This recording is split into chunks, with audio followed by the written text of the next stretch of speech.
Hey crew, it's Pitt and I'm back with some more Esoterica. Today we're diving back into the Theatrum Chemicum Britannicum. We are reading aloud and discussing as we go along the various points brought to light by the text.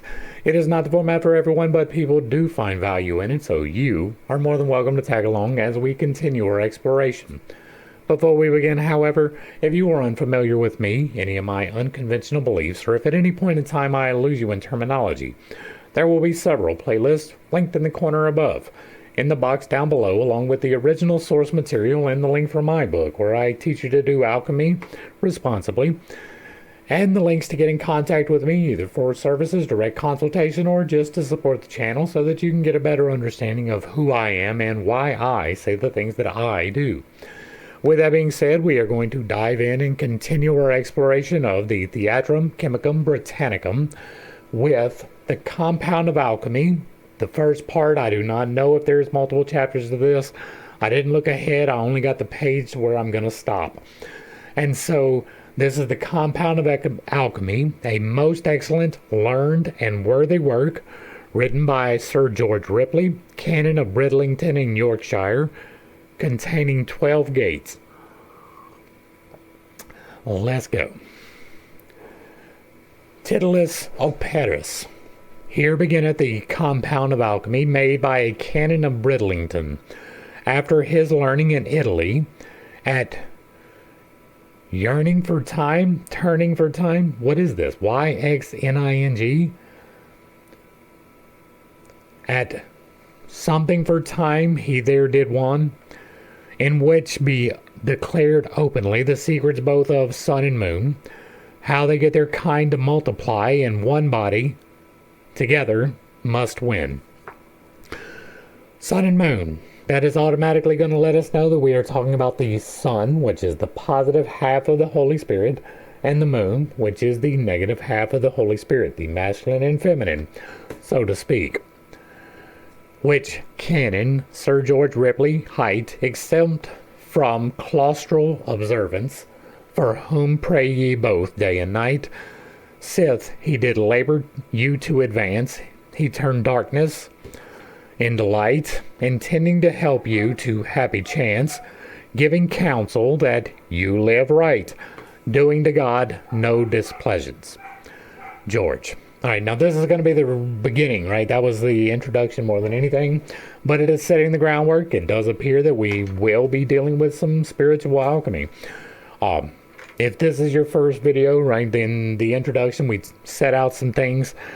It does appear that the authors who are collected here do have at least a little bit of the knowledge that I have outlined in here. Now, I don't claim to be completely independent, right? Most of this is derivative from other places, but it is through inspiration and is put together in a way that is not obvious in other places. But because of the keys that I have given in this book, we've already been able to identify in the Theatrum Chemicum several instances of confirmation. I am fully expecting to find more of that going forth. And so we're going to dive in and see what's up, but I will most likely be pulling this book up. If you see me put this book into the that is confirmation bias, right? That is me saying, hey, look, here's exactly what I say. All right, let's get into it. George Ripley unto King Edward IV. O honorable Lord and most victorious knight, with grace and fortune abundantly endowed, the safeguard of England and maintainer of right, that God you loveth indeed, he hath well shewed. Wherefore I trust this land shall be renewed with joy and riches, with charity and peace, so that old rancors understrewed, tempestuous troubles and wretchedness shall cease. And now saith I see by tokens right evident, that God you guideth, and that ye be virtuous, hating sin and such as be insolent. How that also manslaughter to you is odious, upon the indigent also, that ye be piteous. Great ruth it were if you should not live long, for of your great fortune ye be not presumptuous, nor vengeable of mind to wreak every wrong. Okay, so far, all we're really seeing is kissing the ass of the power that be. Right? This is, oh, well, of course, you who have taken the throne, of course you are correct. Whether that is true or not, that is definitely up for some debate. This, considered with others in your most noble estate, like as God knoweth and people do witness bear, so entirely me moveth that I must algate, record the same, and therein be no flatterer. And, okay, well, maybe he is telling the truth. Maybe he was actually a good king. I find that highly doubtful. There have not been very many of those in history at all. And that, not only but also to write here, and to your highness humbly, for to present great secrets which I in fair countries did lear, and which by grace to me most unworthy are lent. Once to your lordship such things I did promise, what time ye did command to send unto me. And since that I wrote in full secret wise until your grace from the universities of Louvain, when God fortuned me by grace to see greater secrets and much more profite, which only to you I will disclose to be. That is to say, the great elixirs, both red and white. I will point out that towards the middle of the last part, right, we did Norton's Ordinal. And I believe it was chapter 3. It might have been 4 or even 5, but I think it was 5. We discovered that when he says the red stone, the red elixir, what he is actually talking about is the black one, right? That I do not dispute at all according to Norton. Now, it may be that this is different, but I doubt it. Very likely what is being talked about here is the white elixir is the masculine powers of the Holy Spirit. The red elixir is indeed black. That is the void. That is the feminine. For, like it to you trust that truly I have found the perfect way of most secret alchemy, which I will never truly for merk, nay for pound, which I will never truly for mark nor for pound make common but to you, and that conditionally, that to yourself you shall keep it full secretly. Well, that did not happen. We have this book, right? We have this writing inside of the book. It was not kept secret to the king, and only its use as may be to God's pleasure, else in time coming of God I should abide for my discovering of this secret treasure. Therefore advise you well with good deliberation, for of this secret shall know none other creature, but only you, as I make faithful protestation for all the time that I here in life endure, whereto I will your lordship me to ensure. To my desire in this by others to agree, lest I should to me the wrath of God's procure, for my revealing his great gift and privity. And yet, moreover, I will your highness to pardon me, for openly with pen I will it never write, but when that ye live by practice ye shall see, by mouth also this precious secret most of delight, how may be the elixirs red and white. Plain unto your highness it shall declared be, and if it please you with early easy expense and respite, to help I will them make by help of the Trinity. But, notwithstanding, for peril that might befall, though I dare not here plainly the knot unbind, yet in my writing I will not be so mystical, but that ye may by study the knowledge find. How the echo of things multiplicable in his kind, and that likeness of bodies metalline be transmutable, I will declare that if ye feel me in your mind, ye shall prove my writing true and no feigned fable. So he is telling you here that he will be using language that you will have a key to decipher. Fortunately, I have a key. It may not be the right key, right? This may be a completely different key, but I do have a key. And if, sorry, and if God grant you by me to win this treasure, serve him devoutly with more laud and thinking, praying his Godhead in life ye may so endure, his gifts of grace and fortune to use to his pleasings, most specially intending over all things, to your power and conning his precepts tend, so to keep that in no danger yourself ye bring, but that you may glory see him hereafter. Amen.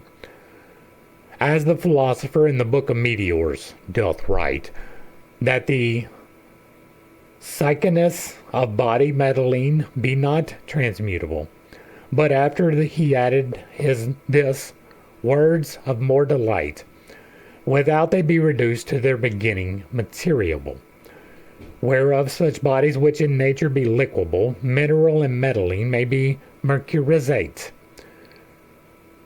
Conceive ye may that this science is not opinionable, but very true by Raymond and others determine it. In the said book the philosopher speaketh also, therein, if it please your highness to read, of diverse sulfurs, but especially of two, and of two mercuries joined to them indeed. Again, the sulfur is spirit. Spirit is signified by mercurius, which is the two mercuries being referred to here. It is not actual mercury, but instead mercurius, which is both positive and negative.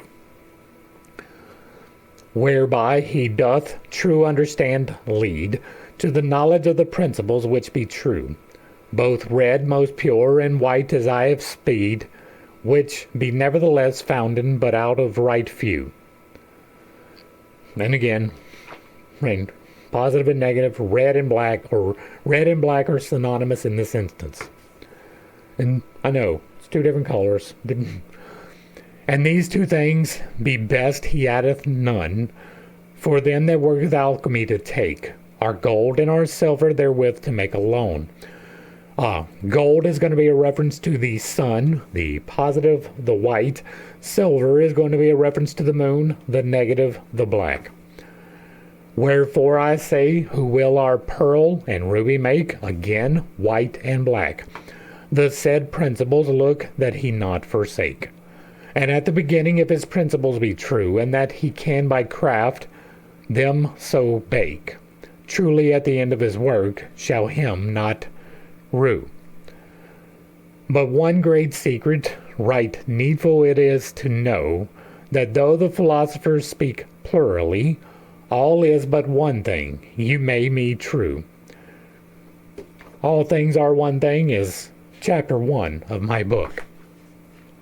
In kind, which is our best principally, whereof doth spring both white and red, naturally, and yet the white must come from of the red, which thing is not wrought manually, but naturally, craft helping out of our lead.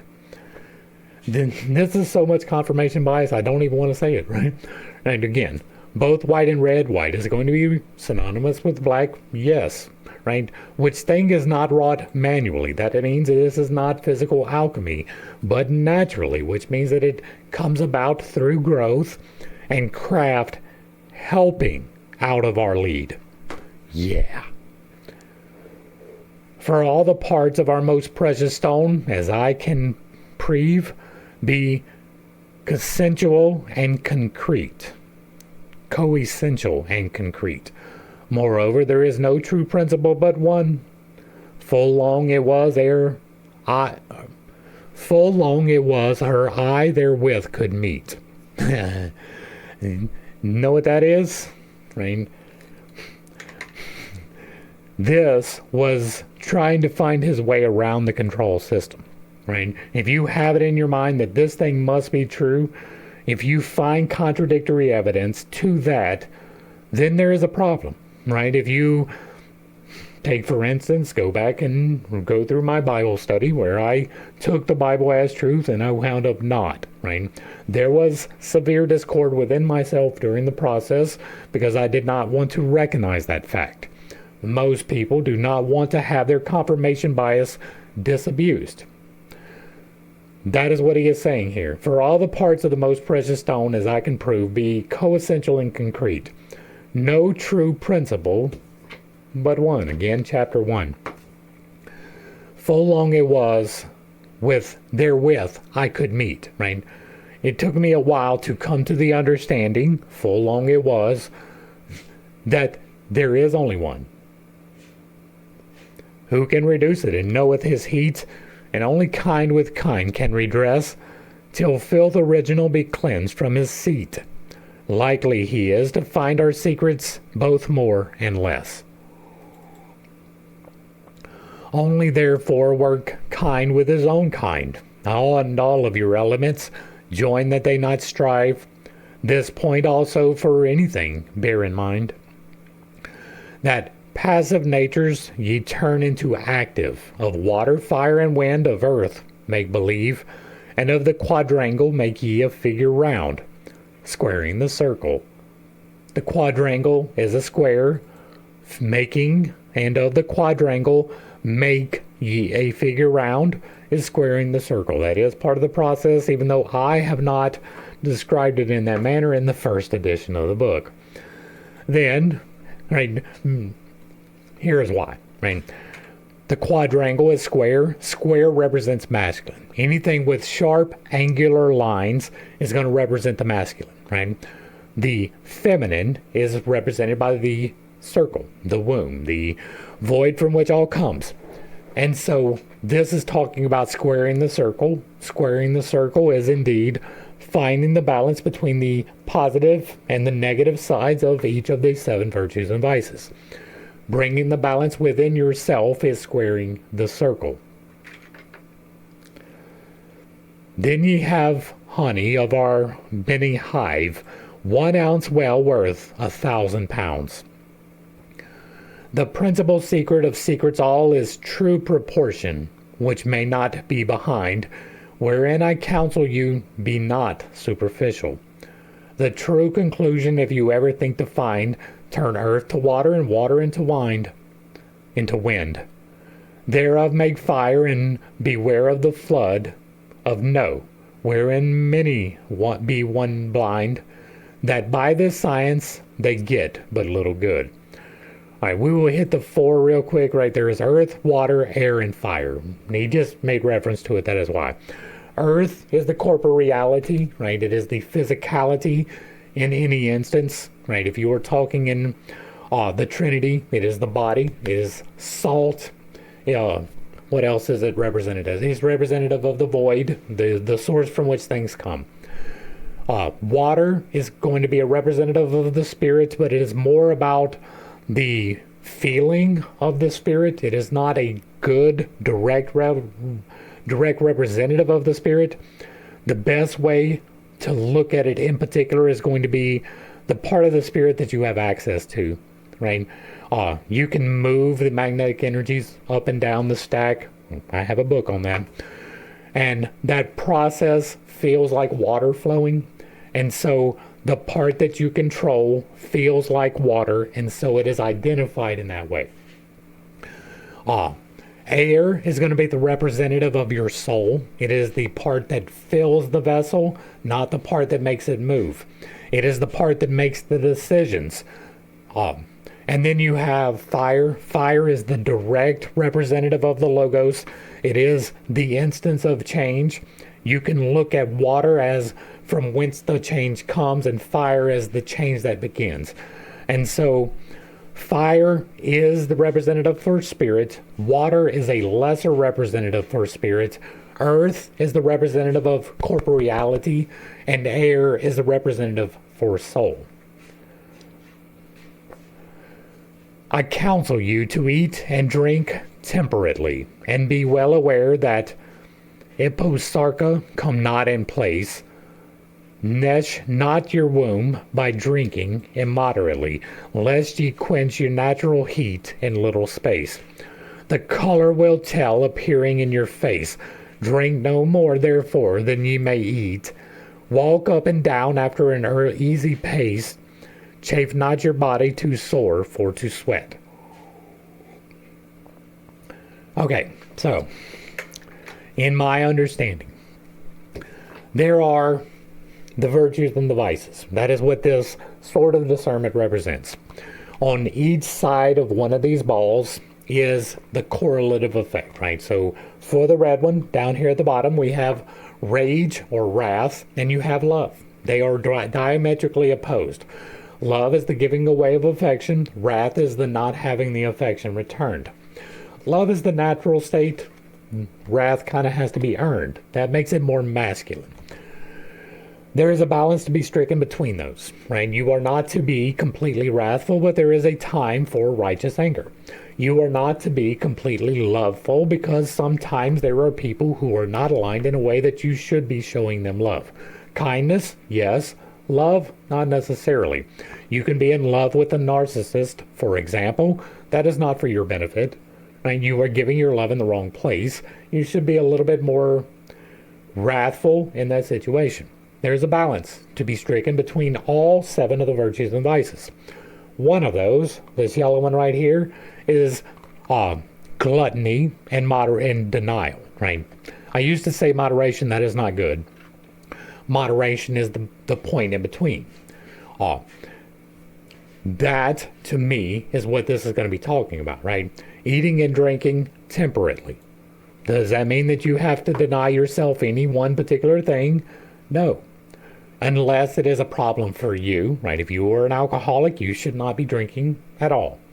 But for most people, there is absolutely nothing wrong with drinking in moderation, right? And so you're not condemned to hell for having a sip of alcohol or even getting drunk on occasion, right? There is a time and a place for all things.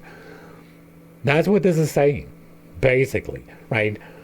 Eat and drink temperately is with moderation, which is the balance point between gluttony and denial. Gnash not your womb, that's talking about your stomach, right? Immoderately, lest you quench your natural heat. If you eat too much sweets, you dim your heat, right?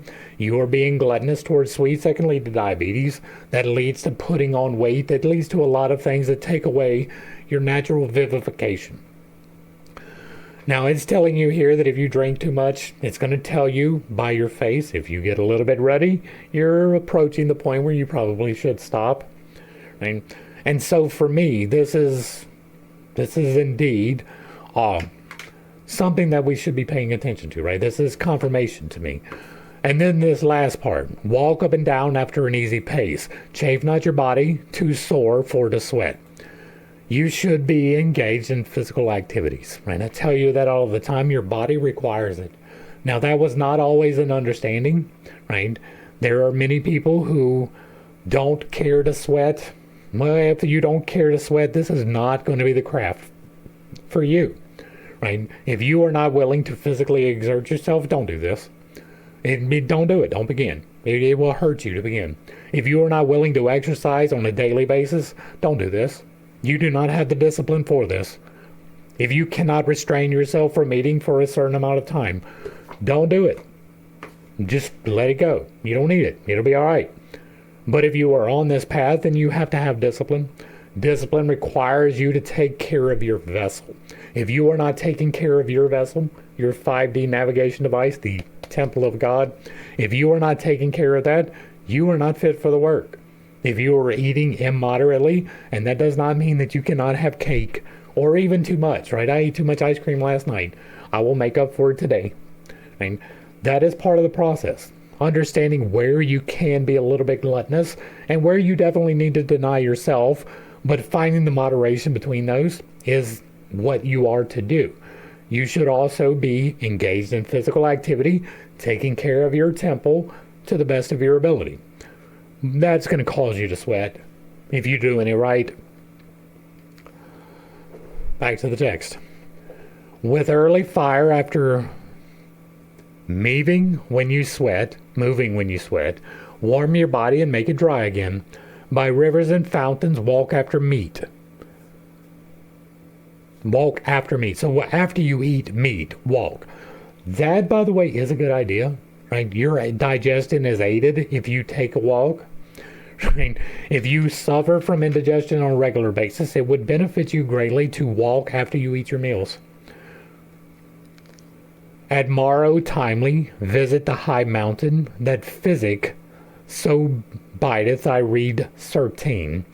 So high the mountain, nevertheless, ye not ascend, but that ye may downward the way have plain, and with your mantle from cold ye now defend.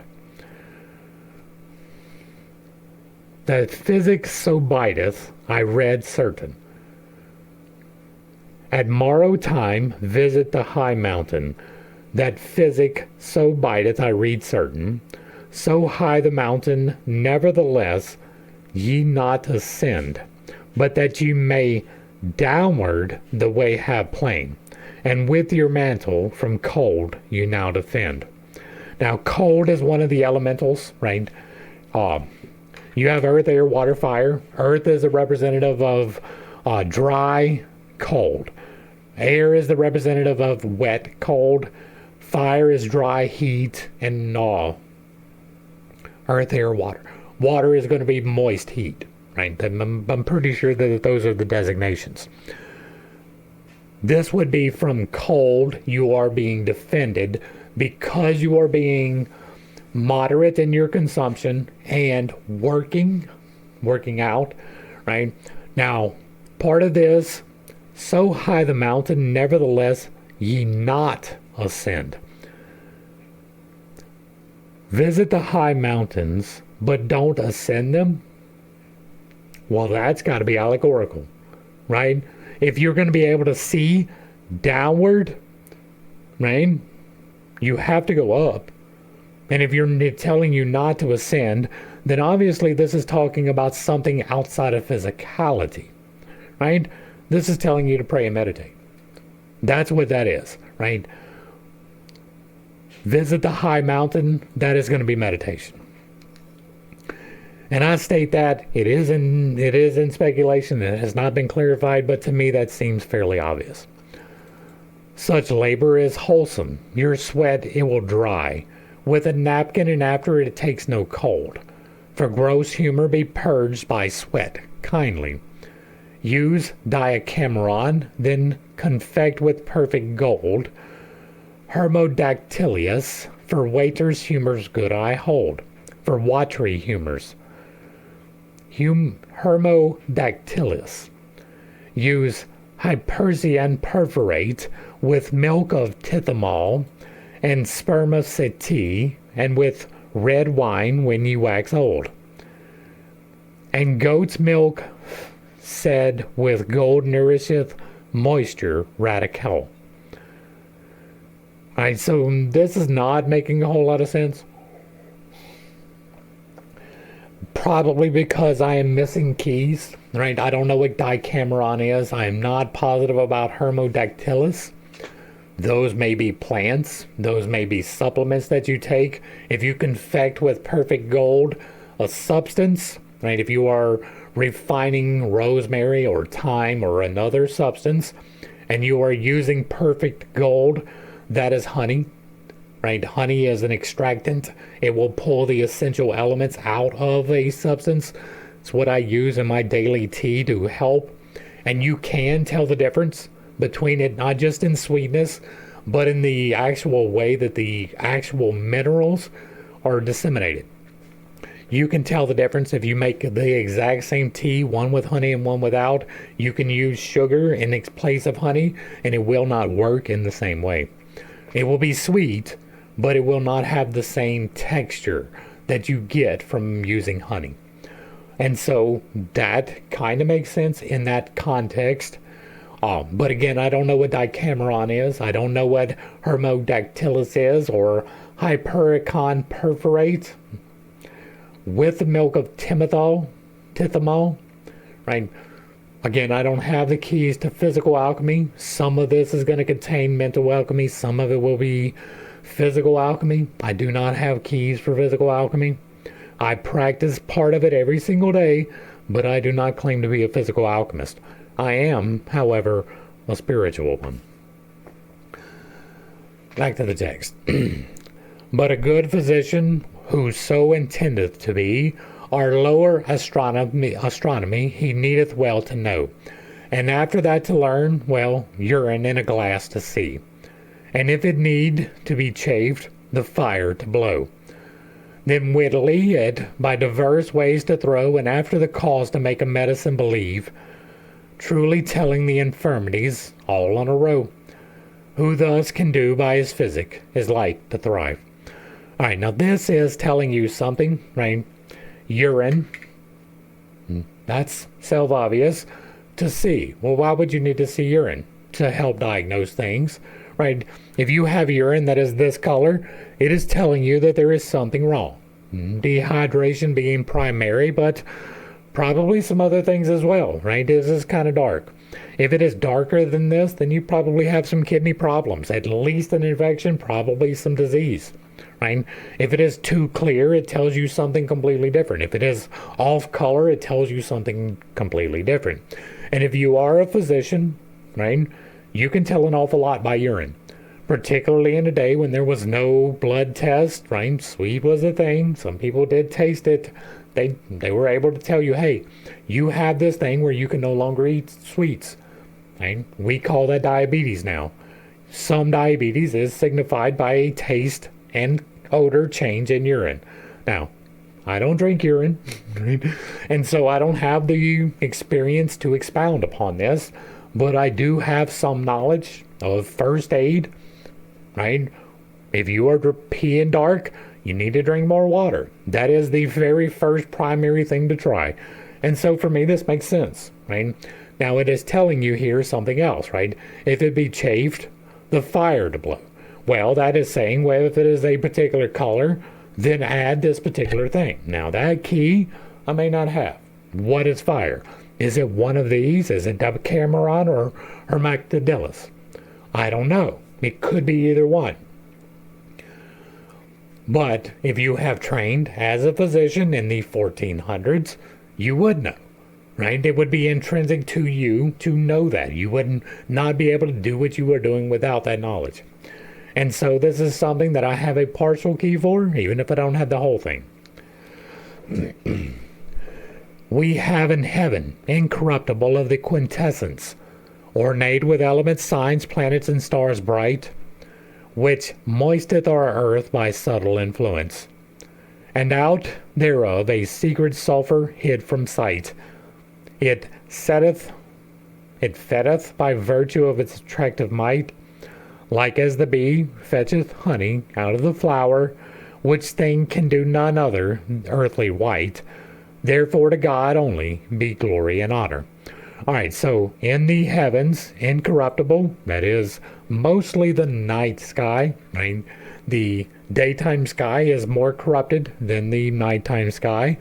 The daytime or the nighttime sky is going to signify the void. Yes, that void contains many infinitesimal points of light, but the overwhelming part of the night sky that you see is the darkness that there is in. Ornate with elements, signs, planets, and stars. That is obvious. Those things do exist. Moist is our earth. That is talking about dew. The secret sulfur. That's the part that I'm here for, right? That is this. That is this dark circle on the bottom right there. That is going to be the void from which all things come. That is making sense. And like as used to water doth relent, whereof congealed it was by violence of great cold, whence Phoebus it smiteth with his heat influent. Right so to water mineral reduced is our gold, as writeth plainly Albert, Raymond, and Arnold. We are going to have to deal with them too. I mean, if they're not in this book, they might be in this book, but Raymond Lully is this one. I'm not positive about the other ones. I will have to look them up, but there was references to this in Norton's as well, and so we're probably going to wind up over there.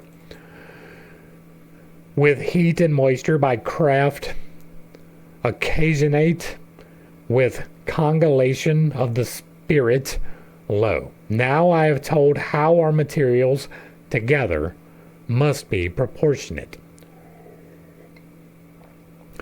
there is definitely some proportionality of the spirit going on in the cover of this book.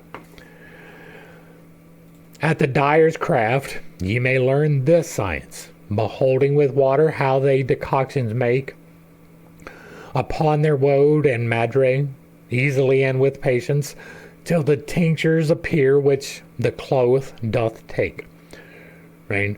And so woad is a type of flower.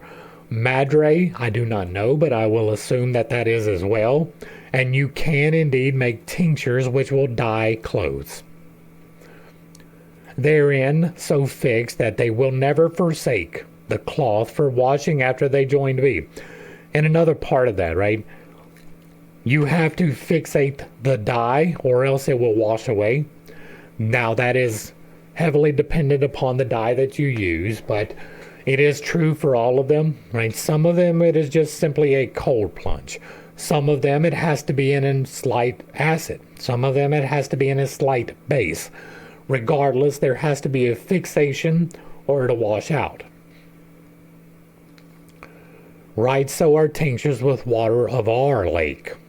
We draw by boiling with ashes of Hermes tree. And again, that is going to be one of those keys, right? Which tree is Hermes' tree? Probably a hardwood. Hardwoods have significant properties when added with water. Specifically the ashes, right? It creates lye. In addition to fat, right? It creates an acid, and then if you add fat, then you get lye. Which tinctures, when they craft, are made per feet, so dieth metals with colors ever more permanent. After the quality of the medicine red or white, they never away by any fire will be burnt. To this example, if you take a good tint, upon your purpose the rather shall be win, and see upon your fire be easy and not fervent. Where nature did leave off, what time look ye begin? First, calcine, and after that putrefy, dissolve, distill, sublime, descend, and fix. Alright, so calcination is the process of burning away organics, right? The things that will burn being taken away to ash. After that, putrefy normally involves mixing together with some substance, probably water, and then there is a rot that appears. On the other side of the rot is the other side of putrefaction. Dissolve, that means to add water until it is to a point at which it is dissolved. Distill is to remove that water from it. Sublimate is to add chemicals together into a mixture or a substance. To descend is going to be part of the distillation process. I am not positive about that. Again, I don't do physical alchemy. I am learning terminology. And fix, right? The fix is what we were just talking about. That is adding something that is going to make it stay that way. With aqua vitae, oftentimes both wash and dry. And there you go. It is telling you what to use. Aqua vitae. And make a marriage, the body and spirit between. Which thus together naturally, if you can mix, in lozenge the body, the water shall congealed be. Then shall the body die utterly of the flix, bleeding and changing colors as ye shall see. Alright, so if we look at this instead of physical alchemy, which it very well may be, but if we look at it through the lens of spiritual, right? Make a marriage of body and spirit. Well, there is a common problem of body or spirit and soul being misunderstood, right?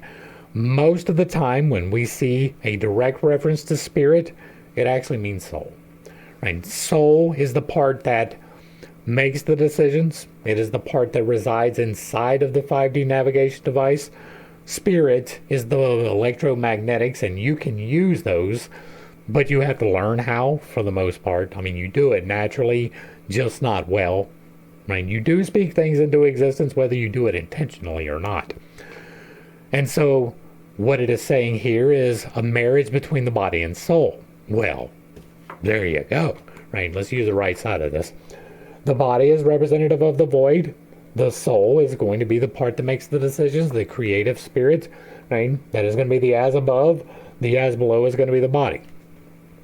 And the concordance between those is enabled by the actual spirit, which is signified by this and the combination of these two. And so that makes sense to me with the key that I have. They are together naturally, but if you can mix them, right? The body, the water shall congealed be. We talked about that water being the spirit physicality, whereas fire is the spirit spiritually. Then shall the body die utterly of the flux, bleeding and changing colors, as ye shall see. There is a color change process that does unfold in here that may be talking about this. It may be talking about physical alchemy. It can be talking about both. The third day again, to life he shall uprise, and devour birds and beasts in the wilderness, crows, popinjays, pies, peacocks, and mavies, the phoenix, the eagle white, the griffin of fearfulness, the green lion, and the red dragon, he shall destroy, the white dragon also. Bruh, you cannot get clearer language when it is couched with, I have to stay alive, right? The green lion, that is this one right here in the middle. That is the heart. That is the philosopher's stone. The red dragon, once again, red and black are synonymous. The red dragon, the white dragon. Now, all of these other things, they can be other things, right? Crows can represent the black. Popinjays, I'm not sure. Peacocks is closer to the rainbow. The phoenix is rising from death. There has never been an actual phoenix. The eagle white, I don't know that there is a white eagle. The griffin of fearfulness, all of these can be different names for the things that I described. They can be talking about actual literal things. All of these, with the exception of the phoenix and the mavi, right? Well, the griffin too. Well, never mind, because it is like you have, right? You have things that are real, right? Crows, popinjays, peacocks, those are real. The eagle, that's real. There are lions, but not a green one. The antelope, we haven't got to it yet, but antelope, unicorn, panther, those are real, right? Those are actual physical creatures. But mixed in here, you have the phoenix, which is not. I don't know that there is a white eagle. I'm pretty sure that the closest we get is the bald eagle with the white head. But there is no griffin, right? The griffin is half lion, half bird. Dragons, you can make your arguments for or against that. I believe that the actual dragons that are talked about in mythology, outside of the ones that are talking about alchemy in this particular way, are probably talking about remnants of the dinosaurs. I know some people will not comport with that. I don't care. And so dragons more than likely was a remnant of something reptilian from a different age, and they had to slay it because it would slay them. There are antelopes. They're not unicorns, right? Unless you count a rhinoceros, or even the narwhal. But anyway, the eagle white, the griffin of fearfulness, the green lion, and the red dragon he shall destroy. The white dragon also. And I'm guessing that this is destroying, right? D-E-S-T-R-E-S. The white dragon also. So the green lion, the red dragon, and the white dragon, you destroy. The rest of these, not so much, right? The white dragon also. The antelope, unicorn, panther. That is, yeah, there's too many. I was trying to see if there was an egg correlation, but there's not. With other birds and beasts, both more and less. The basilisk also, which almost echo one doth fear. In Bus and Nubi, he shall arise and ascend up to the moon, and sith up to the sun, through the ocean sea, which round is without end. This is not talking about the physical ocean, right? Bus and Nubi is probably a reference to Egypt, right? Maybe not. I don't know. But it is talking about the moon and the sun. That is probably a direct correlation between those, right? Ibis and Nubi kind of can fit. Not necessarily, right? That is well into speculation. But the ocean sea, which round is without end, is not the actual sea. That is the sea, right? The waters, the living waters. Only shipped within a little glassen tun. When he cometh thither, then is the mastery won. Right? Up to the moon and sith up to the sun. Right? That is a two-part process of balancing. To me, a rise and ascend up to the moon. Now, to me, that is exactly opposite. It would be down to the moon. You begin by going up to the sun. But that is pedantics. That is arguing about terminology, and we don't need to do that. But for the most part, this is in concurrence with what I would say, even if the terminology is not the same. About which journey great good shall ye not spend, and yet ye shall be glad that ever it was begun, patiently, if ye lift to your noble work if your list to your noble work attend. For then both body and spirit also, both oil and water, soil and tincture, one thing, both white and red.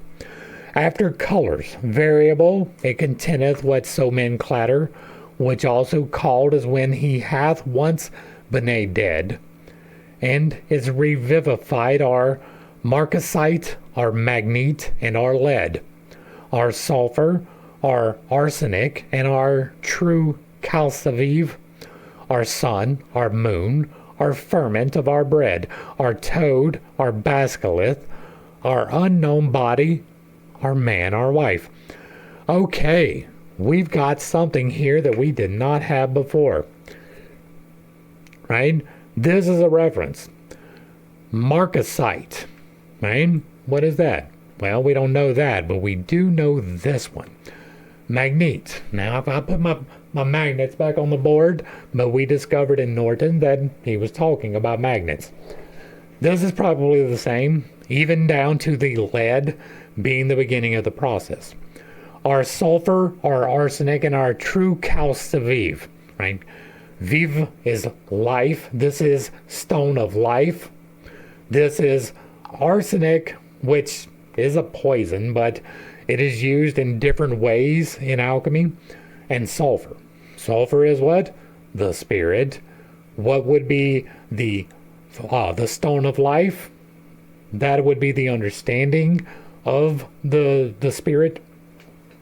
So to me, that kind of makes sense, right? Our sun, our moon, our ferment of our bread is talking about a trinity, right? The sun, the moon, with the third part creating out of those life. Our toad, our basilisk, our unknown body, our man, our wife. That is talking about physicality. And so what we have represented here is really the trinity, right? Magnetite, sulfur, and then the body, right?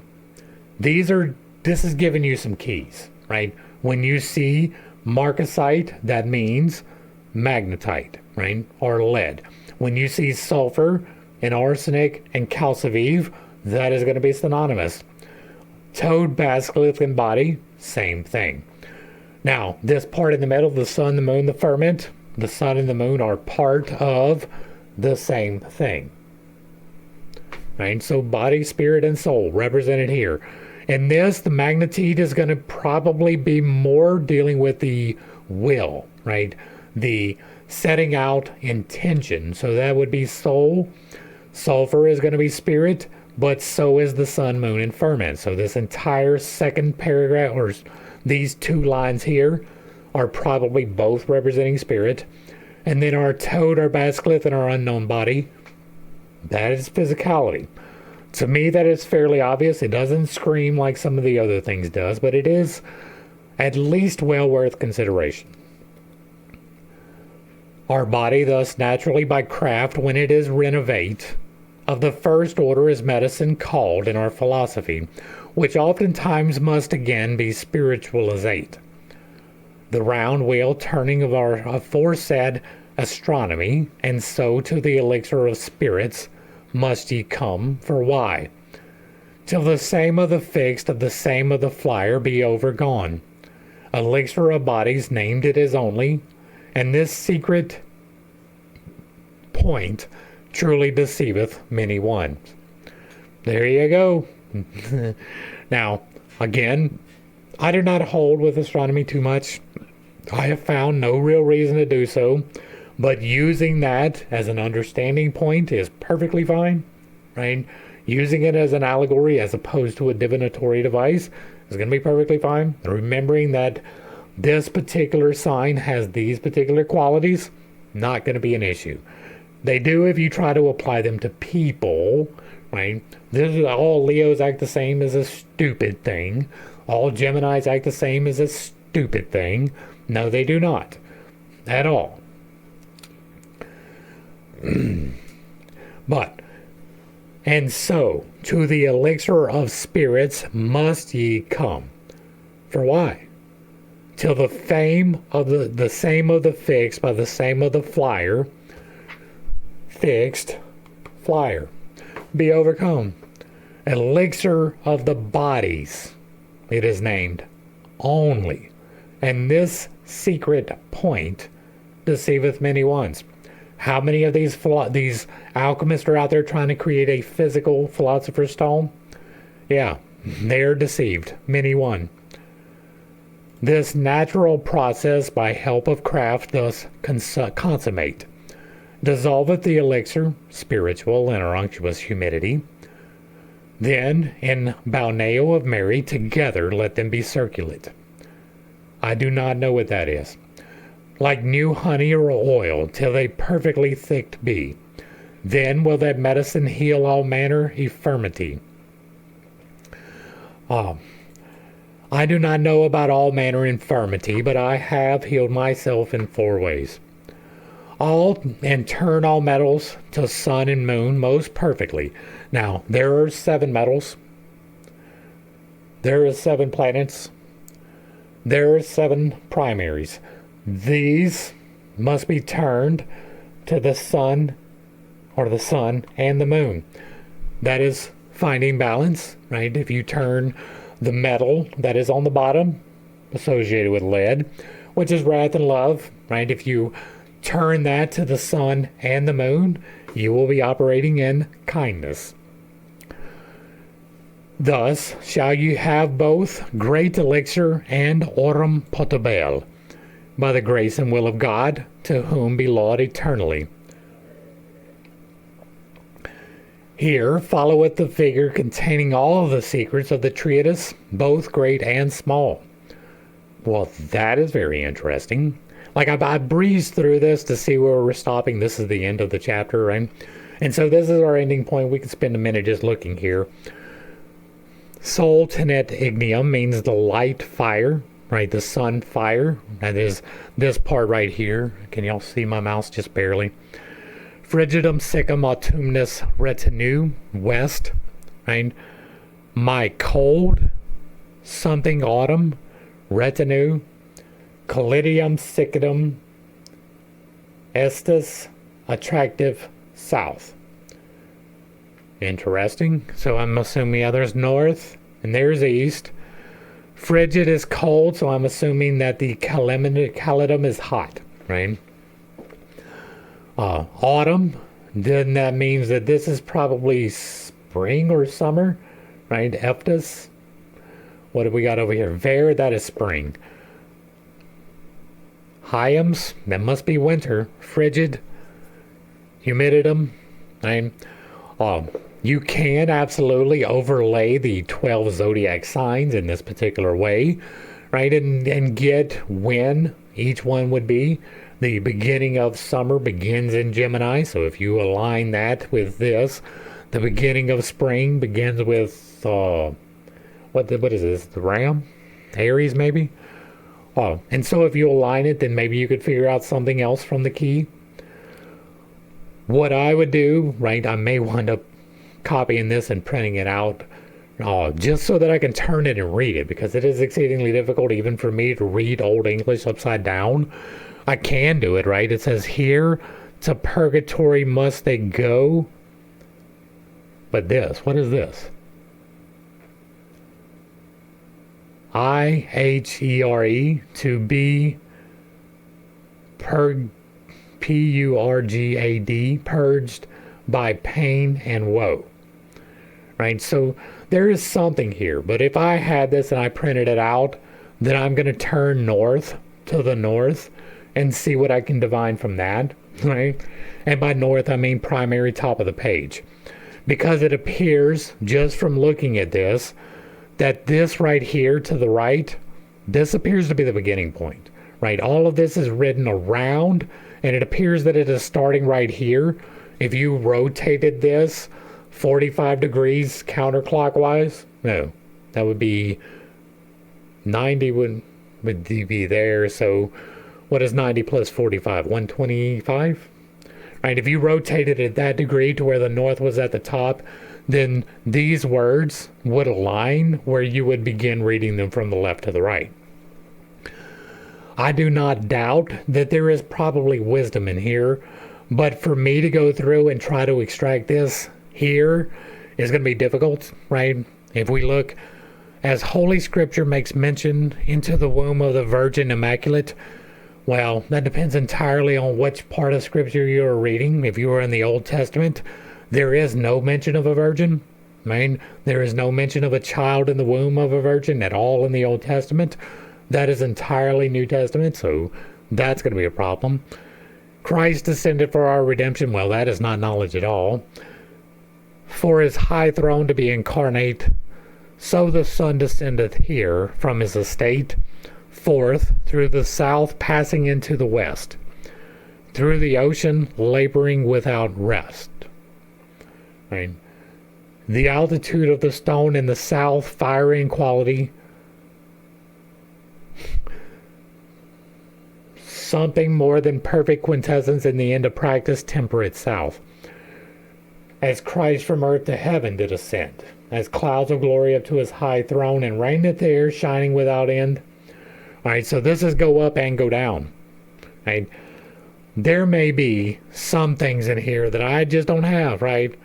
Sphere Solis, that is the sphere of the sun. A measure lapis omniscium. And it is just too difficult, so I'm going to have to stop. But this would be interesting. I wish I had it here printed out so that I could look and see. I don't know that I would be able to get the clarity from a photocopy that I would need, though. This is a very interesting thing, and it may indeed contain wisdom. I do not know. But we have uncovered a couple of keys along the way, right? We've uncovered basilisk. That was a new one, right? The actual reference to it as being correlative to something as opposed to just something existent, right?